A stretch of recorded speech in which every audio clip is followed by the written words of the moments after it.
Chapter 2. Welcome to my world. We've started hanging out after school, the boy and I, on the down low. Apparently, we're at the age where boys and girls become a danger to each other, according to society. But at my house, we can see each other semi-secretly as much as we like. No one needs to know, apart from his parents and Miss Mary, who keeps a stern eye on us at all times, even if she honestly doesn't need to. It's all perfectly innocent. The first time he comes over to visit with me, I greet him at the door by clowning around like a maniac, startling Miss Mary. I bow deeply as he enters the hall and hands Miss Mary his jacket, thanking her politely. "What's gotten into you, girl?" she asks. I pretend not to hear. I think it's because deep down I'm self-conscious. He's just stepped into my private world, and I don't know how he'll react to it. So I try to disarm him with silliness. "Welcome to my home," I shout, jumping about. "Welcome to my Avalon, my Shangri-La." I don't know why I'm yelling or what I'm doing. Why is my voice so loud? I'm trying to mask something. Maybe the difference in our backgrounds? He is working class, and I am definitely not. Maybe the size of the house? I don't want him to notice how long the drive is up from the public road, how tall the trees are, how the garden stretches as far as the eye can see, or just how large this great white mansion of mine really is. Because I like the boy. And I want him to come over often. I want him to feel welcome. I want him to see this place the way I see it. I want him to feel at home here. I do not want him to feel less than, or different, or outside. I want him to know we're the same, because we are. He's the only fun boy I've met in this strange new place. And I want him to like me. He laughs as he walks through the hall and looks around. "You belong in the home for the silly," he says, shaking his head, with a side eye to a concurring Miss Mary. And I know my act has worked. I grin, self-satisfied, at Miss Mary, who suddenly seems to understand what I am doing. "This really your house?" he asks, looking around. "Yup." "Want a tour?" I ask. "Sure do. Thank you." He smiles. It is a great house. My favorite of the exactly 2 homes I have lived in, the perfect hideaway from the real world and all its goings-on. We have a basement-level theater-grade home cinema, like the Hollywood people out west sometimes do. One of the local theater owners has taught Miss Mary and me how to operate it. We receive all the new movies as they come out, often before their official release.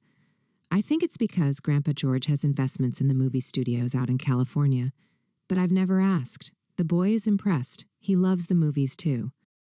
Outside, we have the pool, where long summer days are spent cooling off and entertaining. I point like I am a grown woman showing the junior league around her remodeled home. Inside, the whole first floor is made for hosting, from the dining room on the left of the hallway to the great big living room on the right. Further down the hall, we have the library. It's all very modern, very chic and rarefied, I tell the boy as I show him around, now fully in character. We had it updated just before I moved here, with the latest modern conveniences. I say this without quite knowing what these new things are. Most of them are in the kitchen and belong to Miss Mary. We certainly did not have many of these new mod cons back in England. Europe is hopelessly behind America. "Yeah," he says, clearly impressed. "This is something else, like a dream house." "It is," I smile. "It's like it exists outside of time and space." He smiles back, glancing around. Miss Mary chuckles. I laugh. "I love living here," I say delightedly. "It's the safest haven there is." "It sure feels like it." He looks around as we walk into the kitchen, where Miss Mary is preparing lunch. "What would you like to drink?" she asks him. "Pepsi-Cola, please, ma'am." "Well, aren't you a polite young man?" Miss Mary says, setting the Pepsi in front of him. "I think we shall get along just fine." She squeezes his shoulder and leaves us to it. "Thank you, Miss Mary," I call after her. "You're the best." "I know, baby girl." She laughs, waving a hand. I turn to the boy. "You don't have to ask for Pepsi-Cola here." I glance toward Miss Mary, smiling back at me from the doorway. "We do have Coca-Cola." He turns red. You do? Well, next time I'll have a Coca-Cola then. Why have Pepsi when you can have Coke? I ask no one in particular, my eyes facing the row of windows to the garden. I know he only picked Pepsi because it's cheaper. I ask Miss Mary if I can take 2 Coca-Colas from the icebox. Moments later, I plant an ice-cold bottle in front of him and take his Pepsi to the sink. Sorted. I say, "You actually live here all by yourself?" he asks, puzzled. "Where are your folks?" "Oh, they're here. Sometimes." I lie because the real story is so sad and depressing, and I don't want him to pity me. They travel so much I can't keep track. But I always have Miss Mary to look after me, I say instead of the truth. He grimaces, still trying to wrap his head around it. My world is all new to him. "Well, that's real amazin'," he says, taking it all in. "You can come here as much as you want," I tell him. "You're always welcome. Us only children have to look out for each other. I'm not on my own," he says. "I got my mama and my daddy." He smiles, taking a sip of his cola. "Of course you have," I smile back. Yummy," he murmurs, then takes a bite of the fresh sandwich Miss Mary has served us both. His eyes go wide with joy. "You like?" I ask. "You bet." He grins. I sit in silence, watching him eat, smiling to myself. All at once, I feel an urge to look after him. He's my boy now. Chapter 3. The Fifth Horsewoman of the Apocalypse. I find the boy looking downcast outside the main building. "What's wrong?" I ask, hurrying over to console him with a hug. He's stiff as a board and trembling, so I squeeze him tighter. Leaning back to face him, I ask, "What's the matter?" "Don't worry about it." He hangs his head in shame. I pass him my handkerchief. "Let me be the judge of that. Where's your bag?" He isn't carrying it. "Those boys took it," he replies. "Why don't you go get it?" I ask. He gestures toward a group of older kids nearby, laughing among themselves. "Look at them. They're high school seniors." "Those boys took your bag?" I look in their direction. "Yes," he sniffs, handing back my handkerchief. "Stay here. I'll handle it," I say as I scan the premises. "No," he says quickly, voice trembling. "They're bullies. I don't give a damn who they are."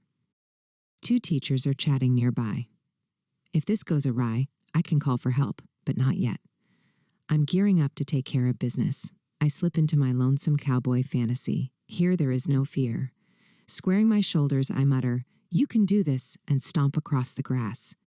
"Give me the bag," I demand, as I reach the group of delinquents. They turn in surprise and laugh in my face. "Give me the bag," I repeat. "You heard me." "What did you just say, little girl?" one sneers.